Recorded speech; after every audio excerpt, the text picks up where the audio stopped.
Well, welcome. I'm Ken Gosnell with CEO Experience, and today I have the pleasure of speaking with Hans Finzel, a leadership expert and author of the book, The Top 10 Mistakes That Leaders Make, and most recently, Millennial Boom, where he talks about the importance of the different generations in the workplace and how we can work together. So I'm delighted to have Hans with us today. I've been an admirer of him for many, many years.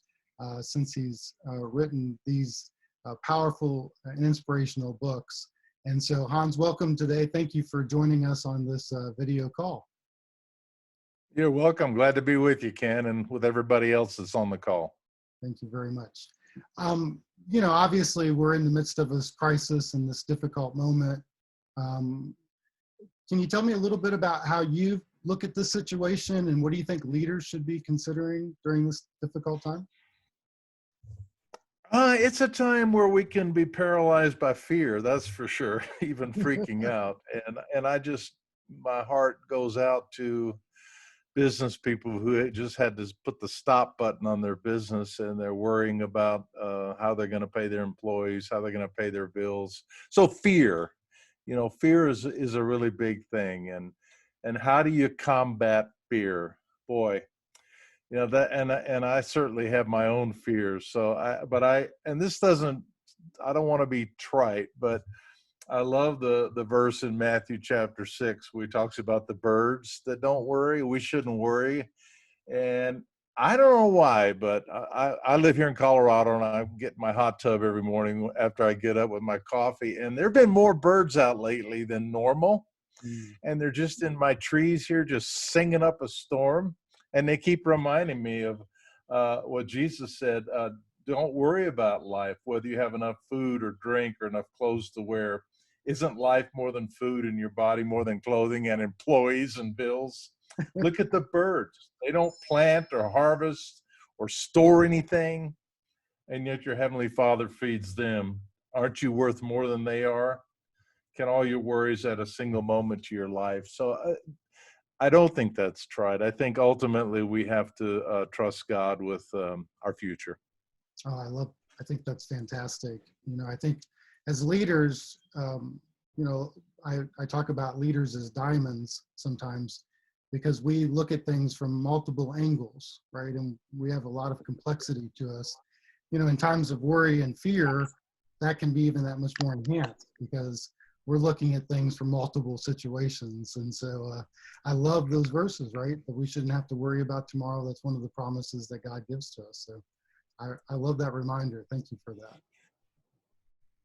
Hey, I know you're a leadership, I call you a leadership expert. You've been writing on leadership for many, many years, probably longer than maybe we'd like to even admit, or you'd like to admit, but I just have loved your work on leadership. Sorry. Hey guys, I did leave you unmuted for just a minute, but I will mute you guys. Just be careful as you log in. I do want to have you access to the opportunity to ask some questions in a second. You can also put those in the chat box as well. Hey, I know that leadership has been your heart passion, and you talk a lot about that you were under a bad leader at one point. Can you tell us about how leadership became such an important aspect of your life, and maybe even that bad leader experience, how that shaped who you are and how you've written over the years? Yeah, sure. People ask me, why do you care so much about leadership? Well, it started for me working for a terrible boss who stood in the way of my hopes and dreams. I was a young man in my 30s. I had so much passion and dreams, and I went to work for a visionary entrepreneur founder, and if you've ever worked for an owner or a founder, they can be so inspiring and so successful, but they become complete control freaks. And ultimately, I lost trust in him. I lost respect for him because he wouldn't share anything with the rest of us. He held on so tightly because it was his organization. And it just crushed. In fact, I resigned and I quit, and we had to move. And And it just disillusioned me so much. I said, well, if I ever become a leader, Lord, help me not to be that kind of leader. And that's when I started studying leadership, and I went and got my doctorate in the field, because I just said, if I become a leader, I don't want to be that kind of leader. I want to empower people and inspire people and release people. And so I did become a leader. And for 20 years, I ran a big international nonprofit as a CEO. And so that's kind of how my passion of leadership got started. Mhm. And, you know, one of your most significant works is, it's a book that I hand out to most CEOs that I work with, called The Top 10 Mistakes. This is the old version. You have a newer version, right? Yeah, this is the newer version, the blue book. That's the And one. that was written kind of based on that experience. What are the 10 biggest pitfalls? You know, you can be 90% effective, but you can have these blind spots that you fall into that neutralize your leadership. And that's what happened to this person. I respected him so much. He was so gifted and talented, and yet he had this massive blind spot about micromanagement and control, and it ruined everything. So that's what the book's about, the top 10 mistakes leaders make.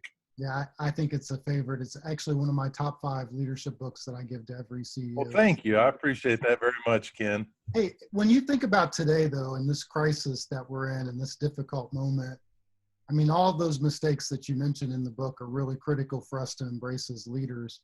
But is there one that you would say leaders really need to be careful of right at this moment, maybe more than the others?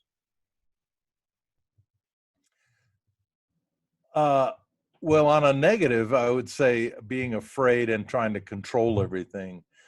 Because on the positive, people ask me, is there a key to leadership? No, there's not one key. But if you were to ask me, what is the single most important characteristic of great leadership? I'd say humility. And I think this is a time for leaders to have a lot of humility. You're fearful, you're freaking out, and you might want to control and figure it all out by yourself. But if you take a big dose of humility, then you will have what I call the 2 big L's. The 2 most important words in a leader's vocabulary is listen and learn. You can't learn without listening. And if you don't listen, you'll never learn. And to me, it's just goes hand in glove with humility. And so what I would say in this time, admit you don't know all the answers. You know, like I'm doing a bunch of podcasts, right? I mean, a bunch of YouTube videos right now on our millennial boom. And boomers, especially you older leaders, you might be afraid of losing face. Oh man, I don't know how to do all this technology. I don't know how to telecommute. I don't know how to run my company through Zoom. And you can be afraid of that, and you don't want to admit it. I say, hey, admit it. You know, ask your grandkids to help you. So that's why I say in this time, listening and learning, it could be the best thing that ever happens to your business, even though right now it might seem so dismal and like it's going to kill my business. But I'm seeing, you know, I've been using Zoom ever since they came out with it for years. And I think we're teaching a lot of people the power of working from home and telecommuting and the gig economy. It's not all bad. Right. Hey, you mentioned the podcast that you're doing right now and they can find those on your website. I do encourage them. You're doing a pretty consistent daily and weekly podcasts around the Millennium Boom. Where can they find that on your website, or where can they go just to learn more information? Well, actually, they should go to YouTube and just type in Millennial Boom. And we're giving away our Millennial Boom book for free right now for the next week. And we're doing a daily Facebook Live and YouTube videos training people on how boomers and millennials can work together. So if you just go to YouTube and either search for Hans Finzel or search for Millennial Boom, all one word, you'll find it. I love I do want to ask you about the top 10 ways to be a great leader book in just a second, but let's talk about the Millennium Boom, because I just love that you focused in on that, and with your co-author who's in a different generation. I know you guys met as you were flying to China one time on the plane and just kind of spoke up a conversation. Can you tell me the heart of, I know one of the struggles that a lot of CEOs have is how to address a different generation in the workplace and especially deal with some of those younger workers. So can you tell me a little bit about the heart of that book and why you felt the need to write it? Yeah, I met Patrick. He's got a big beard and lots covered with tattoos. I met him. He's a millennial on a flight to China. We struck up a friendship, and he told me, he said, I hate baby boomers. And I said, really, why? He said, because I'm in the fruit industry in California. It's dominated by baby boomers, and they're all a bunch of jerks who hate my generation. Well, that's how the whole friendship started. And I finally taught him not all baby boomers are jerks. And we said, let's write a book together about how these generations, instead of lobbing hand grenades at each other's with these stereotypes, why don't we learn the good in each of the generations and learn to thrive together? Because we're still going to have to work together for probably another decade before us boomers are all retired. So that's how the book came about. And we're trying to bridge the gap, help boomers understand millennials, help millennials understand boomers so that we can thrive together. That's kind of what it's all about. We've had a lot of fun with it, and we've become great friends. And yeah, Millennial Boom. And the reason we titled it Millennial Boom, of course, there's a play on words, baby boom, and the explosions. I mean, there's a lot of loss of productivity because of these intergenerational conflicts in the workplace. So we're trying to address that. Yeah, I love that. If you had one, maybe one thing that you'd love for millennials to know about the boomer generation, and then maybe vice versa, what's one thing that you think each generation should know about each other? Not all baby boomers are technologically illiterate. Not all baby boomers are workaholics. And not all baby boomers are control freaks. Okay? Yeah. Because I'm very technologically savvy, and I've taught my co-author Patrick a lot about technology that he didn't know. On the other side, not all millennials, for you boomers, not all millennials are lazy. Not all millennials are feeling entitled, and not all millennials are flaky. They in fact, today we're talking about swag on our video training today, and that's just about clothing. And I've learned to appreciate tattoos. The funny thing about tattoos is Patrick's got a lot of them. I have 3 sons and a daughter. They're all millennials. Of my 4 children, which one do you suppose got a bunch of tattoos? Maybe your daughter. None of my, right, none of my sons. My beautiful daughter, who I always envisioned walking down the aisle one day in a beautiful white wedding dress, and I did. And she had a sleeveless wedding dress covered with tattoos. And I learned to appreciate the tattoos for her generation are a self-expression. They all have a lot of meaning. It's what I call body art. And I grew up thinking if you have tattoos, you're a member of the Hells Angels, right? But it's not true. So that's just, don't condemn people just because they have tattoos. Right. Well, that's good. Hey, I think my daughter, by the way, my daughter is just an amazing human. She has 2 little boys. They live in South Africa. They're missionaries. They are doing a lot of good for the world. And so I just learned, hey, get over this tattoo thing. Hey, that's good. That's good advice for us to. I think one of the things about millennials that are really intriguing is they're really driven by purpose, and they want to know the why behind things, but they really want to know that what they're doing is significant. I think for us in Christian businesses, or those businesses that are led by Christian CEOs, we have a great opportunity to talk about a bigger purpose and a more significant meaning. Do you find that purpose piece important as you've looked at millennials as well? It's huge. They want to make a difference. They want to make a difference now. They can see right through bureaucracy and silly rules. For example, in my office, we had dress codes, and the millennials taught me to get rid of the dress code because I realized it was a silly rule that was a holdover. Yeah, they want to make a difference, and they want to see that their work really matters, and they don't want to wait around a long time. You know, baby boomers, we often have the attitude, you know, earn your stripes, you know, pay your dues, and then I'll give you something important to do. Well, because of the shortening of attention spans, and because of the internet and instant, you know, we have Siri, you know, we can ask Siri, we can ask Alexa, you know, their generation has learned to get instant gratification of whatever they want. So they're not going to wait 5 years paying their dues before they do something important. I love it. I love it. We And might that's have why a lot of them don't want to work. I was just going to say, that's why a lot of them don't want to work for boomer companies. They want to start their own company, or they want to work for a company that's less than 10 years old, so they don't have to deal with hierarchy and bureaucracy and tradition.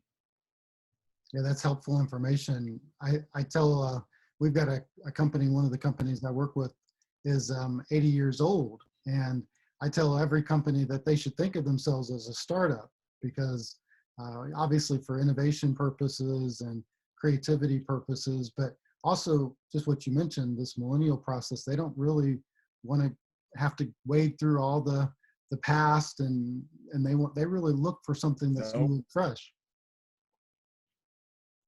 Absolutely. You know, And you can. Go ahead. Go ahead. No, go ahead. I was going to say, what you said is very true. You can have an 80-year-old company that can be fresh and new. And to me, the key is fresh, young leadership, you know, allowing younger people to take over important positions. That's the way you rejuvenate a company. Right. If it's totally staffed by the good old boys, and you know, then you're never going to change the culture. But if Right. you allow fresh young leadership to take charge, you can completely reinvent the company. Right. And to your point earlier about control, you know, giving team members and millennial people, even your youngest or newest employees, a voice, I think can be extremely helpful in communicating the value that you have for every single person in the organization, but listening to those new ideas that they're bringing, because they're going to tell you if you listen to them, right? Hey, that brings Right. one of my other favorite books that I don't have a non-favorite book that you've written, but another book that seriously, I mean, the way that you write, it's very conversational. It's easy to read. It makes a lot of sense. Obviously, you point to biblical principles and a faith. So it's real life. It's real application that leaders can take it away immediately and begin to apply it. But you wrote another book called The Top 10 Ways to Be a Great Leader. Can you tell just a secret or two out of that book of what do you think? I know you use the word leadership to define what looks like to be a good leader, but can you give us some encouragement today of what leadership should look like? I love it. Yeah, and you can find all my books, of course, on Amazon. Just type in Hans Finzel. If you can spell my name, you can find my books. And my website is hansfinzel.com. But It's Hans with an S and I Finzel with a Z, right? with an S, Hans with an S. And I think my name is up on the screen so you can see how it's spelled. But I think one reason my books are popular is because they're very practical. I put the cookies on the lower shelf. They're not academic, and they're all born out of most of my 25 years in leadership, 20 years as a international CEO. So it's real life experience. And I tell you, I've made more mistakes than anybody. Maybe that's why I have the right to teach about leadership, because you do learn through your mistakes. So the new book that I wrote not too long ago, The Top 10 Ways to Be a Great Leader, is sort of the flip side of top 10 mistakes. It's the positive. And I wrote this after 30 years in leadership, asking the question, So what really are them? If I were going to mentor a young leader, what would I tell them first what are the 10 most important things you really should pay attention to? And let me just say the first, and I do use the acrostic of the word leadership, and the L in leadership stands for listen and learn. And I always say that there's two more important words in a leader's vocabulary. I hear a ton of complaints, Ken, about terrible leadership. A lot of my YouTube videos, I've got one called 5 Signs You're a Micromanager. It's had 35,000 views. It's been one of my most popular. I thought, why is it so popular? Because so many people work for micromanagers, and the heartbreaking stories they put in their comments. And so who likes to work for a micromanager? Nobody. And what's a characteristic of a micromanager? They don't listen. They don't learn. How many times have you heard people say, my boss just won't listen? So that's why I say listening is so important. And it goes right with that humility. If you're full of yourself, if you think you have all the answers, you know better than everybody else because you're the boss, you're going to be a terrible boss because you're not going to listen and you're not going to learn from the people down on the front lines that you should be listening to. So that's the L. Another important principle, the E in leader, I won't go through all of them, but the E stands for emotional intelligence. Your EQ, and you've probably done podcasts on EQ. I love the topic of EQ because I came to realize that emotional intelligence is so much more important than intellectual IQ intelligence. And of all the people that I had to fire in my career, I had to fire some top people that I had hired. And the most painful thing is to fire people that you hire. And you have so much hope for them, and you think you did such a good job vetting them, and then they become a complete disaster and you have to fire them. And in every case I realized it was because of their terrible EQ. It wasn't that they weren't smart or gifted or technologically, astute. They were just horrible with people skills. And that's EQ, and that's why I had to fire them. So those are a couple of the principles in my book that I think are so important. Yeah, I think that's powerful statements there. I appreciate you sharing those, and all of the points that you make about great leaders and how do you define leadership is really critical for any of us to understand. I was just talking to Steve Newton, who's the CEO of Mission Barbecue, and he was talking about the importance of listening and learning, just an application of that. And as this virus has come in and they've had to shut most everything down, he said he's really spent a lot of time trying to learn how leaders led through difficult moments. And I thought, boy, that's really interesting that he just picked it up immediately. He knew that he needed to pivot, and whatever else he was thinking about, he needed to go learn this situation, right? And how to lead effectively in this situation. Right. So I thought that was important. It's been inspiring to see how many people are pivoting. I love that word, like restaurants. I donated to a restaurant in downtown Denver this week that they're now preparing meals for frontline hospital workers and the police and the fire. And what a great, they are so busy preparing these meals for these frontline workers. And, I'm happy to donate to that cause. So they're pivoting. Right. And I like that. That's a powerful word, pivot. I wanted to say one more principle that I harp on a lot, and that's learning how to be a good delegator. The H in leadership stands for hands-off delegation. I find poor delegation is one of the great cardinal sins of leaders, of bad leaders. They don't know how to delegate well. And if you know how to be a good delegator, to me, delegation is another word for mentoring, for developing, right? The way you develop people to be better and develop future leaders is you learn to be a good delegator instead of a micromanager. So I love that topic. Oh, I think that's important. I did a session not too long ago on delegation and giving authority and responsibility, and we looked at John 10, where Jesus sent his disciples out for the first time and gave them the ability and the authority to heal and to cast out demons and to preach the message. And, you know, I talked about the importance of delegation, which you're just talking about. Sometimes we'll give somebody a task, but not give them the authority to really make decisions as it relates to it. So is there something about delegation that, what would you recommend that in order to do that effectively? Well, I think you put your hands on it. You got to give authority. And I talk about the 4 questions every follower asks. And this is the power of delegation. Number 1, what am I supposed to do? Number 2, will you let me do it? Number 3, will you help me when I need it? And number 4, will you tell me how I'm doing? Those are the 4 powerful questions that every follower asks. And if you as a leader can remember those, you know, what am I supposed to do? Well, that's clear instructions about the job. Will you let me do it? There's the authority piece. You know, can I really do it without you looking over my shoulder every second? Number 3, will you help me when I need it? And see, delegation is not like the Energizer Bunny. Ken, I actually have the problem is I trust people too much. And I kind of give them a job and set them off and say, go do it. But it's not like the Energizer Bunny where you send them off and forget about them. Will you help me when I need it? You have to stay in touch on a coaching level and a helpful, not micromanaging, but being helpful. And then the 4th thing is, will you tell me how I'm doing? And I'm a huge fan of Patrick Lencioni. And, you know, he wrote the book, 4 Signs of a Miserable Job.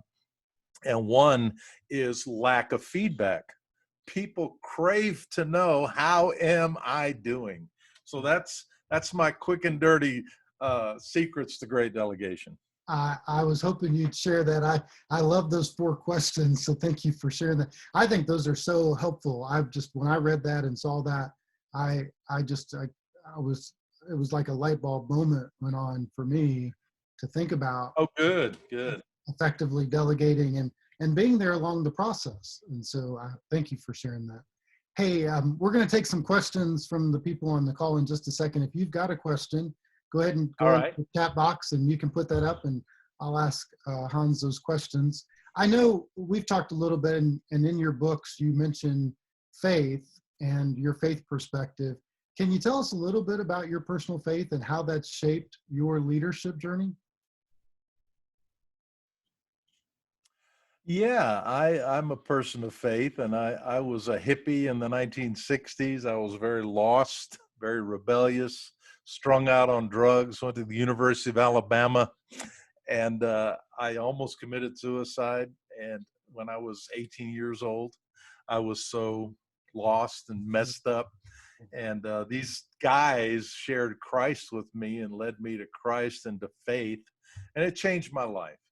And so I decided I was going to make sure that my life focused on helping people find faith.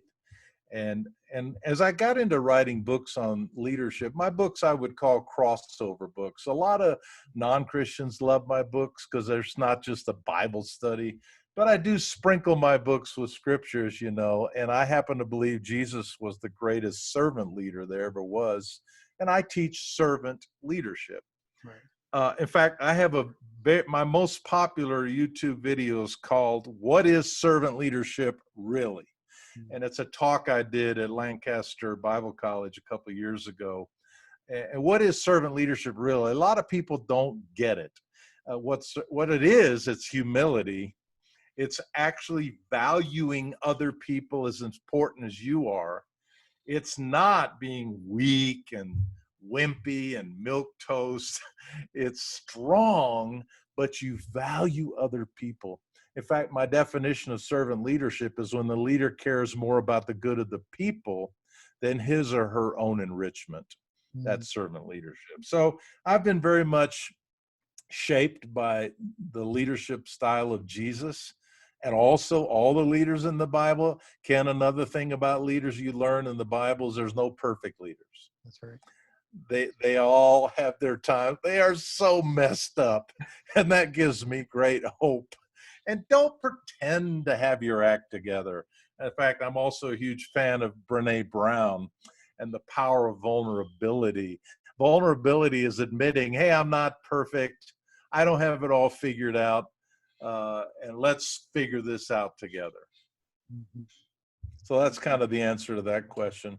No, I think, one of the things that I appreciate about the Bible is it's authentic and it's real. And you see, mistakes that the leaders make, and you also see some good decisions that leaders make. I love the idea of servant leadership. I think Jesus, of course, models that for us. I also teach steward leadership, right? That we should be stewards and not owners of our businesses. That really part of servant leadership is recognizing that we're just given a task for that day, and we need to go and maximize the best of our potential for that day as a steward of it. Hey, Jessica asked a question that I thought was really interesting as well, Hans. She said, of all the books that you've written, where would you encourage somebody to start, maybe their leadership journey, if they've never read one of your books before? Great question. And I have written 11 books, and not all of them are great. You said all my books are great. I haven't read a I bad would definitely start with the top 10 mistakes leaders make. I always tell people, start with that one. It's very easy reading. It's very practical. It's been my most popular book. And I would start there. Top 10 mistakes leaders make. And I also, by the way, have these two books available in audio on audible.com. And I've read them myself. So it's my voice. If you're interested in getting them on Audible, they are available as well. Yeah, I think that's fantastic. One question we had about delegating, which I thought was appropriate at this time, we talked about delegating at work. What lessons would you teach a parent as they've got maybe quarantined with their children at home? Is there something that they could be teaching their children as it comes to delegation, or how would you encourage parents to delegate at this moment? Yeah, that's a great question. And I learned to delegate remotely because when I was over our international nonprofit, I had people working for me in 65 countries. So I learned distance delegation and holding people accountable. But I think one thing I saw my son do, my oldest son right now, they are not homeschoolers, but everybody's a homeschooler right now, is come up with a list on Sunday night or what are we going to each try to accomplish this week? And let them help come up with the list. And then that becomes your delegation accountability tool for the week. How are you doing? That's just a simple principle, but I think it helps if the kids themselves maybe can, if they're old enough to help come up with the goals for the week, and then the parent holds them accountable for that list. And then the next week, boy, what a great learning opportunity. Was our list completely unrealistic? How did we do? What's the good? What's the bad? What can we do better this week? So that'd be one thing I would say. I think that's extremely helpful. I love the idea of putting that list together. And that really goes back to what you were talking about effective delegation and asking those questions. What am I supposed to do? And let's decide that together as a parent child. Yeah, let's decide it together instead of you just telling me, all right, you're going to do this and you're going to do that. Yeah. Hey, your comment, I caught this. I like that idea of distance delegating and delegating to people, because we have a lot of remote teams and a lot of remote staff, and obviously you had remote staff all over the world. Can you tell us some secrets or how do you do distance delegating effectively? One of the hangups that the builder generation and the boomer generation have had is they think, in order for me to hold somebody accountable, I've got to see them. They got to be in my office. I've got to hold them accountable face to face or in close proximity. It's a fallacy, but it's a cultural thing that we boomers and builders kind of thought. In fact, Ken, it's interesting. How many companies are going to decide they don't need an office anymore when this thing is over? I built a beautiful office 25 years ago, 50,000 square foot international headquarters here in Littleton, Colorado. And I left that organization, and my successor, they sold it about a year ago. And at first I was heartbroken. My wife said I had a 50,000 square foot baby. I love that building. I built it. But you know what? They decided they didn't need it anymore. And I realized, you know what? Every generation has to lead as they feel led to lead. And they were right. How many companies are going to decide they don't need an office because telecommuting actually works? So that's a kind of a long answer, but don't think you have to be in close proximity to hold people accountable. You don't. You just need to meet regularly. Whether it's, again, I love Patrick Lencioni's books on death by meeting. I highly recommend that book because he talks about different kinds of meetings for different purposes. And you can have meetings electronically like we are right now. The key is to decide on your goals. The key is to decide on what are you going to get accomplished for the next week or the next quarter. And then we're going to have regular checkups to see how you're doing. And you don't have to be in the same building to do that. I've met a lot of older leaders who think, if I'm not watching you every minute, then you're not going to be doing what you're supposed to be doing. But that, I'm sorry, that mentality needs to go away. It's just not valid anymore. So that would be what I would say. Decide together on your goals. Decide together on what you have to get accountable. I was talking to a regional director for Starbucks the other day in South Carolina. He's a good friend of mine. And I said, how do you hold people accountable? Because he's roaming all over the state. He's got like 50 stores. And he said, we just decide about what results we're looking for. And then I hold them accountable for results. I don't have to be with them. I see them periodically, but that's how you hold people accountable. Right. Yeah. I think that communication is so valuable, right? It really doesn't matter where they're located. It's just if you can continue to have that communication with them. Hey, let me ask you one other question on this distance delegating and distance learning. Culture is a big component of any company or any organization. How do you create culture when you have people that are all over the world or offices in different places? Yeah, that's a great question. Culture does come from the top and values, and I think, and Starbucks is a good example. They have created a culture, a corporate culture that they export all over the world. So how do you do that? Well, first of all, you decide you really have to articulate what your culture is. Another company that I love is Trader Joe's, and they have a very distinct culture. And how do they get every single store to have that culture? Well, they do have their values up on the wall in their store, and they train their leadership what their values are, and they hold people accountable for those values. And you can do that 5,000 miles away. It does start with good articulation of what your values are, and then good training with new people constantly as they come in, because the new people aren't going to know those values. So that's a huge part of training. Excellent. Hey, if you have a question, you can put it in the chat box. You can also raise your hand. I'll take you off mute so that you can ask Hans your question specifically. You know, your model about moving out of locations and moving remotely, I think is a pretty profound one. I think companies will be looking at that and thinking about that as they move forward. Can I show you one of my favorite things that I have in my office? So years ago, I believe in things around me that motivate me. And I had an office, a big office, just like you talked about. And so I had a little statue. I've always been motivated by statues. And it was a statue of David, as from the Old Testament, Michelangelo's art rendering of David. But it was only about right?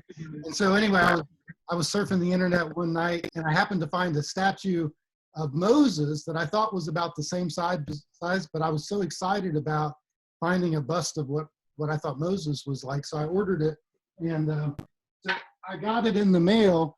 And when I brought it home, so I mean, it's a full size. Wow.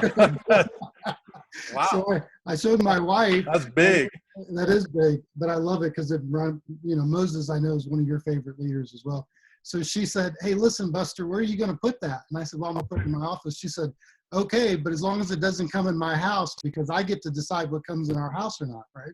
And so anyway, I took it to the office, but then when I closed my office down, I had to put it in my study, so that she loved Moses, but she gave me a hard time about, about it. But hey, tell us about Moses, and why is Moses one of your favorite biblical leaders? Yeah, I'm not trying to just promote all my books, but I guess I am. This is the book I wrote, The Top 10 Leadership Commandments, and it's all about the leadership of Moses. Why do I like top 10 lists? Because when I was a young man, I fell in love with David Letterman, and I've always was a huge Letterman fan, typical boomer. But top 10 leadership commandments. In my darkest hours of discouragement, I started reading for some reason about Moses in the Old Testament, and I realized he had more problems than I had, and he never gave up. I mean, this guy had more opposition and problems. You think about the job God gave him to do. You talk about an impossible job with a bunch of fickle followers, but he never gave up. So that's kind of why I fell in love with him. He encouraged me in my dark days of discouragement, which you will have as a leader. Hey, Mark wrote a question. Mark Cottrell, what are some good things to keep in mind when working from home to stay focused on business from personal areas? Boy, this is a huge, thank you. What a big question. What an important question. And I'm assuming, Mark, you probably have kids at home. Can you let us know if you Yep. do? I've unmuted Mark. Mark can talk. Okay. I have one daughter. She's 23. She's down about a couple hours from me. Oh, okay. So you don't have the problem of my children are all working at home, and my two oldest sons both have four little ones running around the house while they are trying to work from home.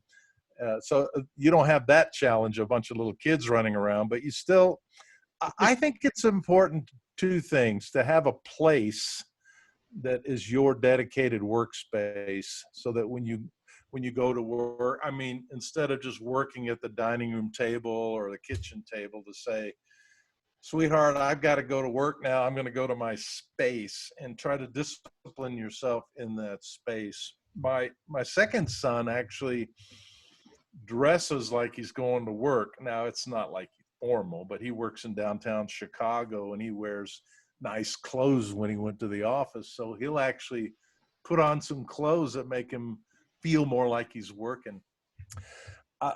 Those are two tips. I think the most important thing is to come up with a schedule, and everybody is saying this for people who are working at home right now. Come up with a work schedule and come up with a space that you're going to work at home, and schedule some break times and your meal times. But I think a schedule is really important, as well as a physical spot that's going to be your work spot.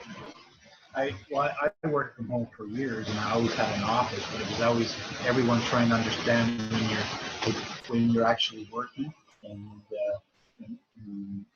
because they see you at home and they think you're not doing anything, or they can just you can interrupt your time to go and do the laundry or something like that because you're at home. Right. Well, Patrick and I, in the Millennial Boom book, we talk a lot about this because millennials have rewritten the workplace. We have a chapter on that, and we kind of make a joke about how his grandmother would call him and say, Patrick, are you at work?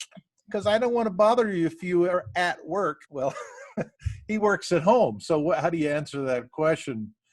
And that's what you're talking about. And we are all now having to learn about boundaries. Just because I'm home doesn't mean I'm not working.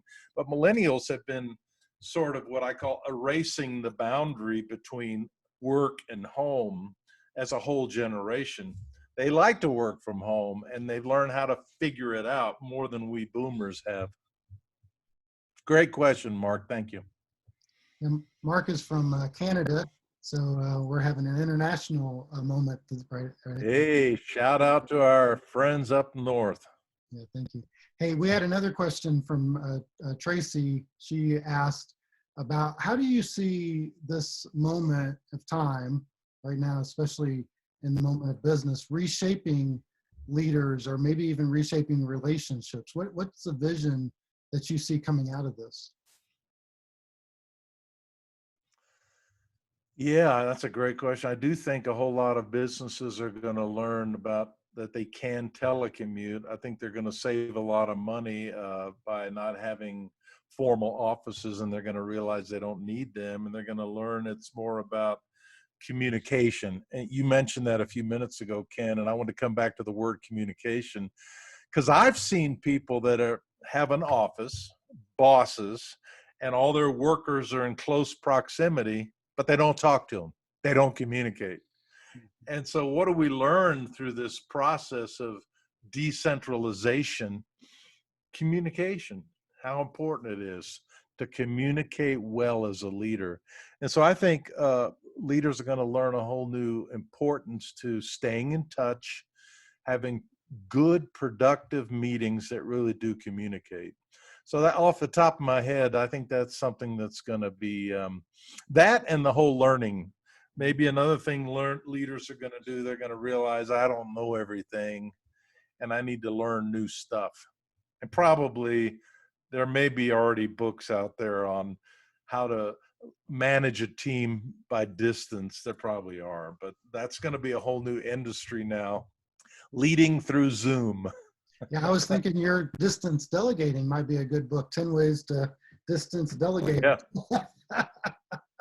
Yeah, distance delegation. Delegation by distance, yeah.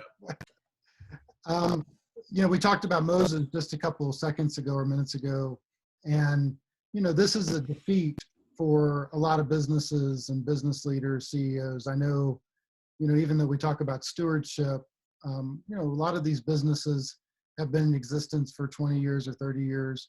Business owners give everything that they do, they can, to make sure that the business is being successful. And this feels like a setback. Everything that they've been working for the last 5 or 10 or 15 years. Can you give us some encouragement on how to handle setbacks, or maybe lessons from Moses on that? Yeah, get your Bible out and read the story of Moses. It's heartbreaking. And we had a report last night that there were like 10% of the restaurants in Denver that have closed will never open again. They're done. They're on such thin margins. They may have been new. Again, my heart breaks for the people that have recently launched businesses right before all this happened. So the Bible is filled with great teaching on discouragement. And, Moses just learned to trust God and keep going, and to ultimately believe in the promises of God that, he would not perish. So I don't know if I have any simple answer, except it goes back to where we started. The fear right now and freaking out is kind of a natural tendency. And I have my darkest thoughts in the middle of the night when I wake up, and I just have the most gloomy thoughts about America's whole economy is going to come to an end. We're going to be cooking out in our backyards. We're not going to have utilities anymore. The internet's going to be, I can have those terribly dark thoughts in the middle of the night, and I just have to trust God and say, there's a lesson here for all of us. But I do not have a simple answer for those of you who have had to shut your business down. I'm thankful the government's trying to help, and I was on a teleconference yesterday with people from all over the world, and I know business people are having a hard time accessing the CARE Act right now, but when I compare what our country's doing to what a lot of other countries are doing, I'm thankful our government's doing what they're doing. Jason asked, are the sopapillas still great at Casa Bonita? I love the cliff diver. Yeah. My wife, when she grew up here in Denver, she went to Casa Bonita on a regular basis. But absolutely, yes, Jason, they're still as good as ever. Hey, we've got about 10 minutes left. If you have a question, go ahead and raise your hand or submit that. Hey, Hans, one of the questions that I was thinking about, especially, is looking at this new book that you've written, with looking at the millennials. What's your hope and for the future, where it comes to future leaders? Do you see something that millennials are really excellent at where it comes to leadership that we could learn from them? And then, what do you see as the future leader? What do future leaders need to know now? Yeah, in fact, one of the questions you asked me, right, how would I encourage business leaders to prepare today for leaders of tomorrow? I would say, number one, embrace the new generations instead of condemning them with your typical stereotypes. Learn to appreciate the good in them. And I think that's so important to embrace the new generations, because like it or not, they're going to take over your business. They're going to take over your organization, and you might as well mentor them. And I find most millennials really do want to be mentored, as long as it's what I would call co-mentoring. Like Patrick and I have developed this tremendous friendship, and he respects me so much because I respect him so much. And he always says, "You're not like my father. My father never respected me, but you do." So it's not like top-down mentoring, it's co-mentoring. Um, I think one of the most important jobs of a leader is to develop the leaders around you. And so that's what you need to do. You need to learn to appreciate these millennials and the iGens, which is the next generation coming up after them. See the good in them. I'll tell you one thing I did that was really helpful. I began to be obsessed in my last few years as a CEO about bringing in the millennials and making them want to work at our office. Do they like to work at your organization? Do they appreciate your leadership? Or are they just doing it because they need a paycheck? So I had a pizza lunch for everybody under 30 in my office. By the way, millennials were born between the year 1980 and the year 2000. Okay, so that generation of 20 years, and they are now in their 30s and 40s, or mid 20s to mid 40s. I asked everybody that was under 30 at the time to have pizza with me, and I asked them these three questions. And I said, "Okay, I know I'm the boss, but nothing you say will be held against you today." I call them the pizza questions. And I had those 3M Post-it notes, those big old butcher block Post-it notes. One question was, "What do you like about working here?" And you can do this exercise through Zoom. Second question, "What do you not like about working here?" Third question, how could we improve the culture and work environment? Man, that I learned some tremendous good stuff. See, because I'm asking the millennials input, because my end game was I wanted them to want to, like they like to go to Google to work and they like to go to Facebook to work. And how can I create a culture that they want to come? Well, that's where we learned to get rid of the dress code. We learned, we used to have a rule: you couldn't put anything on the walls without management's position. Kind of like your Moses figure thing there. And we abolished those rules because I realized millennials like to decorate their cubicles and their workspace in ways that I, as a boomer, would not. But hey, you know what? If it makes them want to work and come to work, so be it. You want a big screen TV so you guys can play video games at lunch or at break? Fine, let's do it. So that's what I would recommend. Embrace the young generations. Pick their brains and ask them feedback on your culture and your management style, and how can we improve our company. Yeah, that's helpful. And I appreciate that you're giving the book away. You're giving the Kindle version. Can you say how they get that again? Yeah, I can throw it up here on my screen here, and hold on a minute. Yeah, I'll give them the address where they can find this. And it's going to be free from now till April 15th. So if you're watching this today, you can, there it is. You can get your free book until April 15th. And all I would ask you to do, if you wouldn't mind just sharing it on social media, posting on Facebook or Instagram or wherever, you can find it at bit.ly/milboom. and that's it's called Bookshelf. So this coupon will not work anywhere except at this URL, bit.ly/millboom, and the coupon code is millennial boom free. And there are 2 L's and 2 N's in millennial boom free. So it's $9.99 normally. Add it to your cart and you can put the coupon code in and it'll be free. And that's a Kindle version. Thank you for that. That's very helpful. I love disruption and, thinking about it, listening to, Jesus was the greatest disruptor of all time. He looked at things in a new and a fresh way.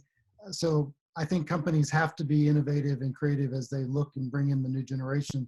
And the new generation can help really think about the future, breaking all the rules. But I guess a follow-up question I would have to that, did you find, other than the core values, were there rules that were non-negotiable, or that you said, hey, we've got to stay, this is the core of who we are, and this works in any generation? Or how did you wrestle with what was negotiable versus non-negotiable? Well, that's a big, long answer, but I do think there are things that are non-negotiable, things like ethics and morals. We're not going to do anything immoral or unethical. And then, we actually, I took over my organization when I was 50 years old. And I always say anybody who's 50 years old's got issues. But we began to discuss what are the founding principles that our founders held to that are worth keeping. Like whatever your industry is. And so we did have a few, like training, for example. We had a culture that believed in lifelong learning. That was a value that was always there, that we wanted all future people that came in, especially leadership, to be committed to lifelong learning, which meant continuing education and training. I'll just use that as one example. And so, start by looking back and say, what are the non-negotiables that are just a bedrock of our company, of our organization, that we don't want to let go? But I tell you, we threw away a lot of sacred cows. And we actually moved our offices from Chicago here to Colorado. And the number one reason I wanted to move to Colorado from Chicago is to change the corporate culture. And sometimes the best thing you can do to change a family, or to, if you ever moved after you've lived in a house for a long time, it gives you a chance to throw away a lot of stuff you really don't need anymore. And that's what happened to us. We threw a lot of cultural, historic norms away that were no longer valuable for us. So that'd be my answer. Oh, that's helpful. That's great. Hey, we're finishing up, and I appreciate Hans for being here today. If you want more information, you can go to his website directly, hansfinzel.com, and he'll keep you informed of his newest books as they come out, newest information.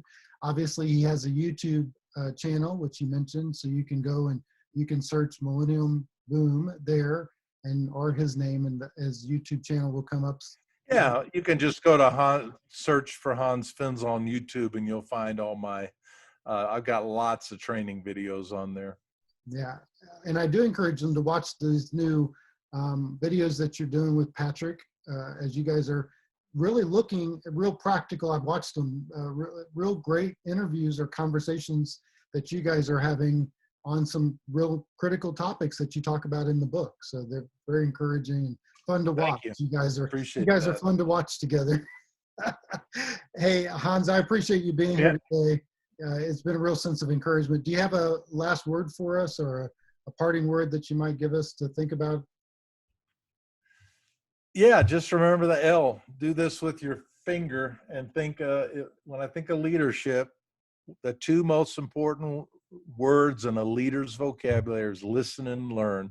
And if you're a good listener and you're a good leader, a good listener and a good learner, you'll be a good leader, and people will enjoy following you. Great. Hey, Hans, thank you very much. It's been a great encouragement. You're very welcome. My pleasure. You have a great day. I'll be talking to you soon. Thank you guys for joining us. Thank you. We'll be talking to you soon as well. Have a great weekend. Have a happy Good Friday and a wonderful Resurrection Sunday this Sunday. All right. Take care, guys. Bye-bye. Amen. Amen.